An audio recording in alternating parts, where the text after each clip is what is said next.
ನಮಸ್ಕಾರ ಆತ್ಮಗಿರೆ media house ಕನ್ನಡಗೆ ಸ್ವಾಗತ. ಸರಿಗಮಪ season 21 ಮೊನ್ನೆ ತಾನೇ ಮುಗಿದಿದೆ. ಶಿವಾನಿ ಸರಿಗಮಪ ಕಿರೀಟ ಮುಡಿಗೇರಿಸಿಕೊಂಡಿದ್ರೆ ಆರಾಧ್ಯ ರಾವ್ ರನ್ನರ್ ಅಪ್ ಆಗಿ ಹೊರಹೊಮ್ಮಿದ್ದಾರೆ. ಸೋಲು ಗೆಲುವಿನ ಬಗ್ಗೆ ಯಾರೂ ಮಾತನಾಡ್ತಾ ಇಲ್ಲ. ಆದರೆ ಸೆಮಿಫಿನಾಲೆ ಶುರುವಾದ ದಿನದಿಂದಲೂ ಒಂದಿಷ್ಟು ಚರ್ಚೆ ಶುರುವಾಗಿದ್ವು. ಮೊದಲನೆಯದಾಗಿ ಮೈಸೂರಿನ ಲಹರಿಯನ್ನ ಕೈಬಿಟ್ಟಿದ್ದಕ್ಕೆ ತುಂಬಾ ಜನ ಆಕ್ರೋಶ ವ್ಯಕ್ತಪಡಿಸಿದ್ರು. ಅವತ್ತೇ ಇದೊಂದು TRP ಗಿಮಿಕ್ ಅಂತ ಎಲ್ಲರೂ ಮಾತನಾಡಿಕೊಂಡಿದ್ರು. ಯಾಕಂದ್ರೆ ಲಹರಿ ಅತ್ಯದ್ಭುತ ಗಾಯಕಿ. ಹಾಗೆ ನೋಡಿದ್ರೆ ಈ ಬಾರಿ ಲಹರಿಯೇ ಗೆಲ್ತಾರೆ ಅಂತ ತುಂಬಾ ಜನ ಮಾತನಾಡ್ತಾ ಇದ್ರು. ಸರಿಗಮಪ ಕಾರ್ಯಕ್ರಮಕ್ಕೆ ಬಂದಿದ್ದ ಅದೆಷ್ಟೋ ಅತಿಥಿಗಳು ಲಹರಿ ಹಾಡುಗಾರಿಕೆಗೆ ಮನಸೋತು ಹೋಗಿದ್ರು. ನೀನು ನಿಜವಾದ ಸರಸ್ವತಿಯೇ ಮಗಳೇ ಅಂತ ಕೊಂಡಾಡಿದ್ರು. ಅಷ್ಟೇ ಯಾಕೆ, ರಾಜೇಶ್ ಕೃಷ್ಣನ್, ವಿಜಯ್ ಪ್ರಕಾಶ್ ಮತ್ತು ಅರ್ಜುನ್ ಜನ್ಯ ಕೂಡ ಲಹರಿ ಬಗ್ಗೆ ಪದೇ ಪದೇ ಹೊಗಳ್ತಾ ಇದ್ರು. ಸೆಮಿಫಿನಾಲೆ ಕೊನೆಯಲ್ಲಿ ಲಹರಿ ಕೈಯಲ್ಲಿ ನನ್ನ ಮುಂದಿನ ಸಿನಿಮಾಗೆ ನಾನು ಹಾಡಿಸ್ತೀನಿ ಅಂತ ಅರ್ಜುನ್ ಜನ್ಯ ಹೇಳ್ಕೊಂಡಿದ್ರು. ಅಲ್ಲಿಗೆ ಲಹರಿ ಎಂತ ಅದ್ಭುತ ಗಾಯಕಿ ಅನ್ನೋದು ಎಲ್ರಿಗೂ ಗೊತ್ತಾಗಿತ್ತು. ಆದ್ರೆ ಇಷ್ಟೆಲ್ಲ ಹೊಗಳಿ ಉಪ್ಪರಿಗೆ ಮೇಲೆ ಕೂರಿಸಿದವರು ಏಕಾಏಕಿ ಮನೆ ಕಳಿಸೋ ಕೆಲಸ ಮಾಡಿದ್ರು. ಸೆಮಿಫಿನಾಲೆಯಲ್ಲಿ ಇದ್ದಕ್ಕಿದ್ದಂತೆ ಲಹರಿಯನ್ನ ಹೊರ ಹಾಕಿದ್ರು. ಇದು ತುಂಬಾ ಜನರಿಗೆ ಬೇಸರ ಆಗಿತ್ತು. ನಾವು ಈ ಹಿಂದೆ ಮಾಡಿದ ವಿಡಿಯೋಗೆ ತುಂಬಾ ಜನ ಕಮೆಂಟ್ ಕೂಡ ಮಾಡಿದ್ರು. ಆತ್ಮಿಕರೇ, ಒಂದ್ ಕಡೆ ಲಹರಿ ಹೊರ ಹೋಗಿದ್ದಕ್ಕೆ ಬೇಸರ ವ್ಯಕ್ತಪಡಿಸಿದ ಜನ, ಉತ್ತರ ಕನ್ನಡದ ಜನಪದ ಗಾಯಕ ಬಾಳು ಬೆಳಗುಂದಿ ಫಿನಾಲೆಗೆ ಬಂದಿದ್ದಕ್ಕೂ ಅಷ್ಟೇ ಆಕ್ರೋಶ ವ್ಯಕ್ತಪಡಿಸಿದ್ರು. ಅಲ್ಲಿಂದಲೇ ಬಾಳು ಬೆಳಗುಂದಿ ವಿರುದ್ಧದ ಅಭಿಯಾನ ಶುರುವಾಯಿತು ಅನ್ಬಹುದು. TRPಗಾಗಿ ಬಾಳು ಬೆಳಗುಂದಿಗೆ ಮಣೆ ಹಾಕ್ತಿದ್ದಾರೆ ಅಂತ ಎಲ್ಲೆಡೆ ವೈರಲ್ ಆಯಿತು. ಸೆಮಿಫಿನಾಲೆಯಲ್ಲಿ ಬಾಳು ಹಾಡಿದ ಹಾಡಿಗೂ ಲಹರಿ ಹಾಡಿದ ಹಾಡಿಗೂ ಮ್ಯಾಚ್ ಮಾಡಿ ಟ್ರೋಲ್ ಮಾಡಿದ್ರು. ಈಗ ಫಿನಾಲೆ ಕೂಡ ಮುಗಿದಿದೆ. ಆದರೆ ಜನರ ಚುಚ್ಚು ಮಾತು ಮಾತ್ರ ಕಮ್ಮಿ ಆಗಿಲ್ಲ. ಬಾಳು ಬೆಳಗುಂದಿ ಕಣ್ಣೀರಿಡೋದಕ್ಕೆ ಶುರು ಮಾಡಿದ್ದಾರೆ. ನಾನು ಮಾಡಿದ ತಪ್ಪಾದ್ರೂ ಏನು ಅಂತ ಕಣ್ಣೀರಿಡ್ತಿದ್ದಾರೆ. ಇದೆಲ್ಲದರ ಬಗ್ಗೆ ಇವತ್ತಿನ ವಿಡಿಯೋದಲ್ಲಿ ಹೇಳ್ತಾ ಹೋಗ್ತೀವಿ. ಅದಕ್ಕೂ ಮೊದಲು ನೀವಿನ್ನೂ ನಮ್ಮ ಚಾನಲ್ನ ಸಬ್ಸ್ಕ್ರೈಬ್ ಮಾಡಿಲ್ಲ ಅಂದರೆ ಮಿಸ್ ಮಾಡಬೇಡಿ, ಈಗಲೇ ಸಬ್ಸ್ಕ್ರೈಬ್ ಮಾಡಿ. ಈ ವಿಡಿಯೋನ ಕೊನೆಯವರೆಗೂ ನೋಡಿ ನಿಮ್ಮ ಅನಿಸಿಕೆಗಳನ್ನು ಕಮೆಂಟ್ ಮಾಡಿ.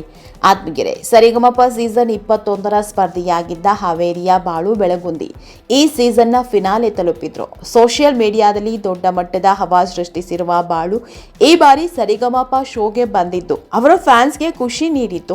ಆದ್ರೆ ಈ ಮಧ್ಯೆ ಒಂದಷ್ಟು ಮಂದಿ ಬಾಳುಗೆ ಸಂಗೀತ ಗೊತ್ತಿಲ್ಲ, ಒಂದ್ ಸ್ವರ ಹಾಡೋದಿಕ್ಕೂ ಬರಲ್ಲ, ಇವನ್ ಯಾಕೆ ಫಿನಾಲೆಗೆ ಹೋಗಬೇಕು ಅಂತ ಕೊಂಕು ಮಾತಿನಿಂದ ಚುಚ್ಚಿ ಮಾತನಾಡೋದಕ್ಕೆ ಶುರು ಮಾಡಿದ್ರು. ಇದು ಮೊದಲೇ ಸೋಷಿಯಲ್ ಮೀಡಿಯಾ ಜಮಾನ. ಇವತ್ತು ಬಾಳು ಬೆಳಗುಂದಿ ಎಷ್ಟು ಫೇಮಸ್ ಆಗಿದ್ದಾರೆ ಅಂದ್ರೆ ಅದಕ್ಕೆ ಕಾರಣ ಸೋಷಿಯಲ್ ಮೀಡಿಯಾ. ಹೀಗಾಗಿ ಸೋಷಿಯಲ್ ಮೀಡಿಯಾದಲ್ಲಿ ಈ ಬಗ್ಗೆ ಆಗ್ತಾ ಇರೋ ನೆಗೆಟಿವ್ ಟ್ರೋಲ್ ಬಾಳುಗೂ ಗೊತ್ತಾಗ್ತಾ ಇತ್ತು. ಇದೇ ಕಾರಣಕ್ಕೆ ಎಲ್ಲರ ಮುಂದೆ ಕಣ್ಣೀರು ಹಾಕಿರೋದು. ಒಂದಿಷ್ಟು ದಿನದಿಂದ ನಾನು ನೋಡ್ತಾ ಇದ್ದೇನೆ, ಇವನಿಗೆ ಸಂಗೀತ ಗೊತ್ತಿಲ್ಲ, ಒಂದ್ ಸ್ವರ ಹಾಡೋದಿಕ್ಕೂ ಬರಲ್ಲ, ಇವನ್ ಯಾಕೆ ಫಿನಾಲೆಗೆ ಬರಬೇಕು, ಇವನನ್ನ ಯಾಕೆ ಇಲ್ಲಿ ತನಕ ಕರ್ಕೊಂಡು ಬರಬೇಕು ಅಂತ ಕೆಲವರು ಮಾತನಾಡ್ತಾ ಇದ್ರು. ಮನಸ್ಸಿಗೆ ಬಹಳ ನೋವಾಗೋ ತರ ಮಾತನಾಡಿದ್ರು. ಆ ಸಂದರ್ಭದಲ್ಲಿ ಹೇಮಂತ್ ಸಾರ್ ನನಗೆ ಸ್ವರಗಳನ್ನ ಹಾಕೊಟ್ರು. ಎಲ್ಲಿ ಆ ಸ್ವರಗಳಿಗೆ ನನ್ನಿಂದ ಮೋಸ ಆಗುತ್ತೇನೋ ಅಂತ ಗಿಲ್ಟ್ ಕಾಡ್ತಾ ಇತ್ತು ಅಂತ ಕಣ್ಣೀರಿಟ್ಟಿದ್ದಾರೆ. ಹೀಗಾಗಿ ವಿಜಯ್ ಪ್ರಕಾಶ್ ಬಾಳುಗೆ ಧೈರ್ಯ ತುಂಬೋ ಕೆಲಸ ಮಾಡಿದ್ದಾರೆ. ಸ್ವರಗಳನ್ನ ಹಾಡಿದ್ರೆ ಮಾತ್ರ ಸಂಗೀತಗಾರ ಅನ್ನೋದೆಲ್ಲ ಇಲ್ಲ. ಸಂಗೀತ ಅನ್ನೋದು ಬಹಳ ಪವಿತ್ರವಾದದ್ದು.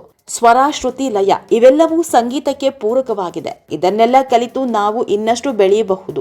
ಸ್ವರಗಳನ್ನ ಹಾಡಿದ ಮಾತ್ರಕ್ಕೆ ದೊಡ್ಡ ಸಂಗೀತಗಾರ ಅನ್ನೋದೆಲ್ಲ ಇಲ್ಲ. 500 ಜನ ನಿನ್ನ ಬಗ್ಗೆ ಕೆಟ್ಟದಾಗಿ ಹೇಳಿರಬಹುದು, ಆದ್ರೆ ಹೊರಗಡೆ 10 ಲಕ್ಷ ಜನ ನಿನ್ನ ಹಾಡುಗಳನ್ನ ಕೇಳೋದಕ್ಕೆ ಕಾಯ್ತಾ ಇದ್ದಾರೆ. ಜೀವನದಲ್ಲಿ ನಮ್ಮನ್ನ ಹೊಗಳುವವರು ತೆಗಳುವವರು ಇದ್ದೇ ಇರ್ತಾರೆ. ಆತ್ಮೀಯರೇ, ಬಾಳು ಬೆಳಗುಂದಿ ಯೂಟ್ಯೂಬ್ ಮೂಲಕ ಫೇಮಸ್ ಆದ ಗಾಯಕ. ಇವರ ಯೂಟ್ಯೂಬ್ ಚಾನಲ್ಗೆ 20 ಲಕ್ಷ ಸಬ್ಸ್ಕ್ರೈಬ್ ಇದ್ದಾರೆ. 20 ಲಕ್ಷ ಅಂದ್ರೆ ತಮಾಷೆ ಮಾತಿಲ್ಲ. ತಾವೇ ಹಾಡ್ ರಚನೆ ಮಾಡಿ ಹಾಡೋದು, ಜೊತೆಗೆ ಅದಕ್ಕೊಂದಿಷ್ಟು ನೃತ್ಯದ ರೂಪಕ ಕೊಟ್ಟು ಅಂದಗಾಣಿಸೋದು. ಬಾಳು ಬೆಳಗುಂದಿ ಜಾನಪದ ಶೈಲಿಯಲ್ಲಿ ಹಾಡ್ ಹಾಡೋದ್ರಿಂದ ಉತ್ತರ ಕರ್ನಾಟಕದ ಅಭಿಮಾನಿ ಬಳಗ ದೊಡ್ಡದಾಗಿ ಬೆಳೆದಿದೆ.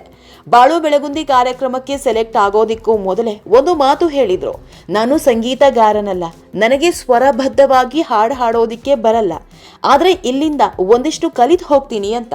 ಹೀಗಾಗಿ ಬಾಳು ಬೆಳಗುಂದಿ ಹುಟ್ಟು ಗಾಯಕನಲ್ಲ, ಜಾನಪದ ಕಲಾವಿದರು ಅಪ್ಪಟ ಸಂಗೀತಗಾರನಾಗಿರಲ್ಲ.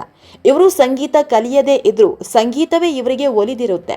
ಇವತ್ತು ಬಾಳು ಬೆಳಗುಂದಿ ಫೈನಲ್ಗೆ ಬಂದಿದ್ದಾರೆ ಅಂದ್ರೆ ಅದು ಅವರು ಮಾಡಿದ ಮೋಸ ಅಲ್ಲ, ದುಡ್ಡು ಕೊಟ್ಟು ಫಿನಾಲೆಗೆ ಬಂದಿದ್ರೆ ಬಾಳು ಬಗ್ಗೆ ಎಲ್ಲರೂ ಹೇಳಬಹುದಿತ್ತು, ಅವರ ಗಾಯನದ ಬಗ್ಗೆ ಕಮೆಂಟ್ ಮಾಡಬಹುದಿತ್ತು. ಆದ್ರೆ ಬಾಳು ಇದ್ರೆ ಒಳ್ಳೆ TRP ಬರುತ್ತೆ ಅನ್ನೋದು ಜೀ ವಾಹಿನಿಗೆ ಚೆನ್ನಾಗಿ ಗೊತ್ತಿತ್ತು. ಹೀಗಾಗಿ ಫಿನಾಲೆವರೆಗೂ ಇಟ್ಕೊಂಡಿದ್ದು. ಬಾಳು ಬೆಳಗುಂದಿ ತನ್ನ ಶಕ್ತಿ ಮೀರಿ ಹಾಡಿದ್ದಾರೆ. ಇದರಲ್ಲಿ ಇವರದ್ದೇನೂ ತಪ್ಪಿಲ್ಲ. ಗೆದ್ದಾಗ ಖುಷಿ ಪಟ್ಟಿದ್ದಾರೆ, ತಿದ್ದಿ ಹೇಳಿದಾಗ ಕಲ್ತ್ಕೊಂಡಿದ್ದಾರೆ. ಫಿನಾಲೆಗೆ ಬಂದಿದ್ದು ತಪ್ಪು ಅನ್ನೋದಾದ್ರೆ ಅದು ಜಡ್ಜಸ್ಗಳ ಆಯ್ಕೆ. ಅದನ್ನ ಯಾರೂ ಪ್ರಶ್ನೆ ಮಾಡೋದಿಕ್ಕಾಗಲ್ಲ. ಇದರಲ್ಲಿ ಬಾಳು ತಪ್ಪು ಇಲ್ಲ. ಆತ್ಮೀಯರೇ, ಒಬ್ಬ ಕಲಾವಿದನನ್ನ ನಿಂದಿಸೋದ್ರಿಂದ ಅರ್ಥ ಇಲ್ಲ. ಅವರೇನು ದುಡ್ಡು ಕೊಟ್ಟು ಫಿನಾಲೆಗೆ ಬಂದವರಲ್ಲ, ಅಥವಾ ಇನ್ನೊಬ್ಬರಿಗೆ ಅನ್ಯಾಯ ಮಾಡಿ ಫಿನಾಲೆಗೆ ಎಂಟ್ರಿ ಕೊಟ್ಟಿಲ್ಲ.